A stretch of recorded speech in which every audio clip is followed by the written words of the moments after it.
I remember as a child, we were in our history class, and they were telling that the Indians were over here starving to death, and these pilgrims came over and taught us how to plant corn and this and that and the other, and it wasn't just some oral thing the teacher was saying. This was in the textbook. And I went home and I showed it to my mom, and my mom, she hit the roof, and she came to school with me and talked to my teacher about it. And my teacher, the only thing she said is, "This is the way we teach history here in Texas." I'm also a product of public school and was taught the same things that my children are learning today in school in terms of Columbus discovering America, that whole myth. Columbus didn't discover America. I think any thinking human being could see that, that if someone's living somewhere, it can't be discovered. How can you say something like that? It just denies me as a person and my ancestors and of their life. It's taught that Columbus essentially found a wasteland here, that in what's now the United States, perhaps 1 million people existed here on October 12, 1492, when in actuality, modern demography suggests that there were between 12 and 15 million people here. There was a decimation, and the demography was reduced and reduced and reduced to the point that by the turn of the century, in what's now the United States, there were scarcely 200,000 Indians left. There was a genocide that was perpetrated on Indian people by Columbus, A lot of people say that happened in the past. But if you look at it in an Indian way, everything is circular.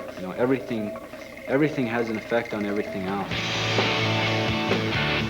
This is one of those issues that comes along that really chooses you.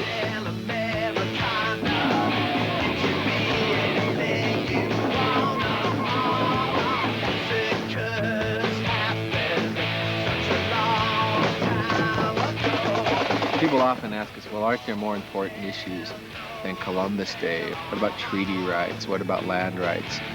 The fact of the matter is that it's all connected. And the power of symbols in the reinforcement of racism against Indians is part and parcel of the substantive discrimination that occurs against Indian people. And you can't ignore when somebody shoves things into your face or when opportunities present themselves. And the 500th anniversary of the arrival of Columbus only happens once.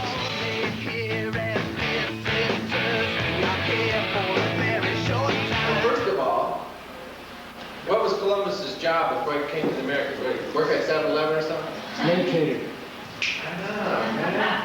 On top of it, he was a slave trader. He traded slaves for the Portuguese from Africa. And you know probably more about Columbus now than 99% of the people in this country. People think that just because it's written down that it's a fact. Well, I could write down anything and say it's a fact too. In 84, 85, I realized that the 500th anniversary was coming up, and I felt that we should start planning then. So I went to the strongest AIM chapter in the country, which was headquartered in Denver. In 1988, the American Indian Movement of Colorado made a conscious decision. We were going to engage in a 4-year-long campaign, and it was going to be, first and foremost, an educational campaign. Every year, we were going to make it more visible. We were going to make it, if necessary, more confrontational. And so in 1989, Russell Means poured blood on the statue representing Columbus that the city had dedicated in one of its most prominent parks. The next year, the Federation of Italian American Organizations decided to resurrect the Columbus Parade. We asked them politely not to do that. We pleaded with them to have an Italian American parade, but not to hang the entire beauty of their culture and their entire pride of who they are as Italian Americans on Columbus. I'll never forget the time we were in mediation. I was sitting across the table from a team of the Federation of Italian American Organizations in Denver, and I was trying to explain to them some of this passion that we feel about Columbus. And finally, one of them interrupted me in mid-sentence and said, "Let me tell you something. This is not your country anymore. This is our country now. And you better get with the program." So I pushed my chair from the table and I stood up and I said, you know, the American Indian Movement is just the wrong organization to say that to. We'll see you in the streets. I'm tired of standing up here carrying signs, trying to convince America that I'm a human being. We had several hundred people, and we took the street. And there were hundreds of people who were prepared to go to jail that day. I carried the pipe, and I was like the first person to walk through Civic Center Park, and I thought it was kind of an honor to be selected as one of the ones that carried the pipe for the Amester Gangsters. An agreement was made that 4 of us would be arrested, and in return for that, the police would not arrest anyone else. In June of 1992, we went on trial. And our position was that the kind of racist speech that is embodied in the Columbus celebration is not protected speech. That the advocacy and the incitement of genocide against the people is beyond the scope of the First Amendment. We don't have to be complicit in our own genocide, and we won't be. The jury knew an argument of justice when it heard it, and they acquitted us that day. Good morning. Morning. To us Oglalas, of course, half the day is already shot. I see the Crows finally woke up. They're here. AIM had said, in '92, if the parade is still going, we won't just stand in the parade's route. We won't have some symbolic arrest of 4 people. The parade will not proceed. And we had about 3,500 people who were prepared to go into the streets of Denver, face 1,200 police with the Canine Corps, on horses, in riot gear, to make the statement that racism was going to stop in Denver that day. I just remember being at the Greek amphitheater that day and seeing the masses of people that had come to support us. It was just very empowering. I was really saying, hey, you guys, don't you think we have to worry about our brothers and sisters who are dying on the streets? Columbus died a long time ago. I mean, look, our people are dying now. Don't you think that's more important? That's precisely what we're directly addressing. The relationship between the beginning of a process, the evolution of that process. The problem with Columbus Day is that it celebrates that whole history of oppression. And maybe the real problem with Columbus Day is at those times, they're still with us. I wasn't going to go, and I couldn't stay away.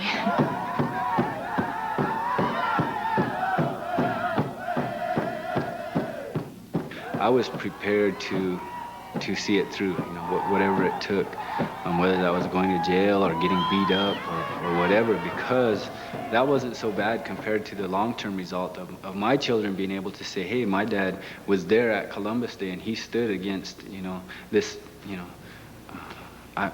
this genocide. Instead of being out on the forefront, I decided that I would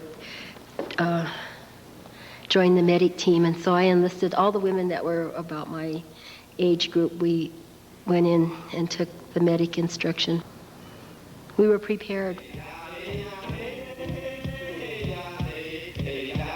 People were praying, and I saw people, digging deep within themselves and finding their, whatever it was they needed to be there. It went from the Colorado Council of Churches to the Nation of Islam, to the New Jewish Agenda, to Making Waves, Asians in Action, the Chicano community, the Black community, the European American community.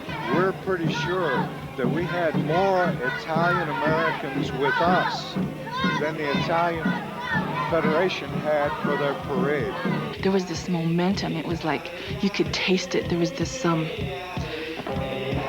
power. We thought we didn't have any power. That the American Indians were alone and powerless. I want to thank you. I want to thank you all for empowering us today and in the future. The chief of police knew we weren't kidding. And we knew they weren't kidding when they said that they were going to try to protect the parade. But when the time came, the police knew they couldn't do it. And they advised the parade organizers to cancel the parade. And when they canceled the parade, we were like, oh man, no, we were expecting to get some action.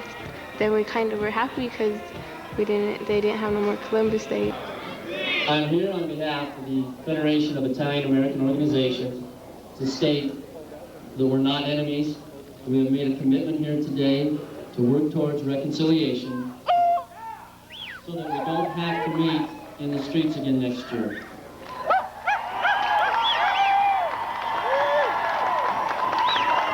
And when you see Indian people standing in the street saying, you're not gonna roll down the street, and they don't roll down the street, and that gives you pride. You say, yeah, I'm an Indian person, and these are my people that are out there, and they're able to affect change. Yeah. We hope that everybody understands today now the power of women. Tonight, when you look up into the sky, you notice what stage the moon is in. Today is the beginning of a change in this country that's going to take every one of us to do. Today is the first day of the revolution.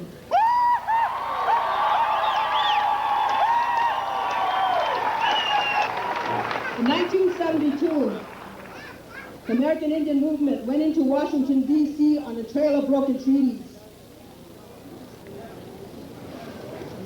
In February 1973, they came into Wounded Knee because we needed them.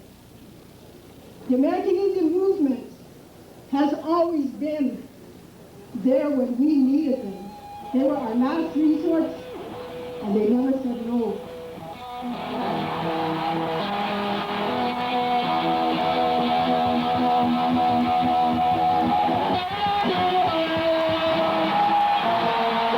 The American Indian movement was a very necessary and tremendous historical happening in the history of the Americas. And it came out of the despair and the injustice against Indian people. A lot of people were really hungry and looking for change, and they were really downtrodden and really beaten in a society that was just sucking the life force out of them. It was born in prison. And it just spread like wildfire because here were living people who were proud to be Indians in this century. Wow. And the white people didn't know what to do with us, especially the authorities, the government, the police, because all they ever saw was John Wayne, you know, shooting one shot over that way and killing a half a dozen Indians, and then shooting another shot over there and killing another 12 or so. No one knew what an Indian was, and here come these guys who knew who they were. My father was supportive of the American Indian movement when it first originally started, and I remember some of those original members coming to my house when I was a little girl. My mom wasn't really overly a supporter of the American Indian movement, although my uncle was. So within my family, there was those kind of divisions. And so what was going on, that Wounded Knee and various things have always been, I've been aware of them, although I wouldn't necessarily say I was aware. Today, there's so many people that have a really negative image of the American Indian movement because they only saw people were always protesting and making demands and burning down buildings and doing all these what they considered real outlandish kind of things. But I don't think that notice would have ever been given to Indian people without the extreme measures that were taken. When you're cornered, it becomes a matter of survival. you will fight by any means necessary. And it was our cultural survival that came to fore. We were fighting against the cultural genocide and the physical genocide that my people endure to this very day. I'm fond of saying that the American Indian movement began sometime in the spring of 1493, the first time that Indian people had finally reached the limit of their patience with the European invasion and began to defend themselves against it. Tecumseh's resistance wasn't called the American Indian Movement. Crazy Horse's resistance was not called the American Indian Movement. Geronimo's resistance was not called the American Indian Movement, but it is all the American Indian Movement. You know, it's all the same thing. We're one group of people who've decided to defend ourselves. As long as there's an American Indian movement in this state, there will never be a Columbus Day parade in Denver again. But the city where Columbus Day actually began, Pueblo, continues to have celebrations. And so this year, the Chicano community in Pueblo has invited us to come and assist them in confronting the Columbus Day celebration there. We're going to load a chanupa. That's the way we do it. There has been the ceremonies and the prayers, and that's still the most important part. So whatever happens, I think that in that respect, everybody will be ready. The police read you your Miranda advisement. That is, you know, you have the right to remain silent, blah, blah, blah. This is a little response you can read back to them. They never expect this. There's a rather large statue of Columbus. They lay a wreath on the statue every Columbus Day, and our intent is basically to start educating. We hope that the protest will remain civil and nonviolent, and it's certainly not our intention to provoke violence. But just as Martin Luther King and other civil rights leaders of the 60s used to say, You're perpetuating genocide! Racism must be actively confronted. I would like to announce the 8 surviving members of the Christopher Columbus Lodge. In my view, the things that we did not incite violence. What we celebrate are his courage, his sense of discovery, his skill, his intelligence. When Kerry Apple grabbed the wreath and threw it into the street, that was his own political statement. One person's reaction was completely overreactive. We had one guy by the name of Kerry Apple that was struck from behind. I mean, he was standing there and got blindsided by this guy. And then our young people just reacted in response. Everyone, that's all. We're taking care of it. The people are told to be arrested properly. I don't think the city will view this holiday in the same way again, and that's very similar to the way that things evolved in Denver. You know, that kind of cataclysmic event, it can propel the dialogue, it can propel the debate to the next level. And then, in the evening, we have the fine upstanding members of the State Democratic Party who have the audacity to have a fundraising dinner that honors Christopher Columbus. Every major politician from the Democratic Party usually attends this dinner. It's a very, very important electoral event. Our intention is to go down there and embarrass and publicly humiliate any politicians who would participate in a dinner celebrating a genocidal man. The best action would be for some of these elected officials to hear the entreaties of people not to go to this dinner, to come out to the sidewalk and speak to us and decide not to go. How many people here want me to stand outside? That would be my ideal outcome. I didn't expect the chairman of the Democratic Party to come out and to take a stand with us. I have always been a supporter of AIM when AIM first started, and we need to continue to work together. And as state party chair, I will do that. I will fight for you. Although Mr. Parrington seems to be a man of his word, we are going to hold him to his word, and we are going to hold the Democratic Party to its word.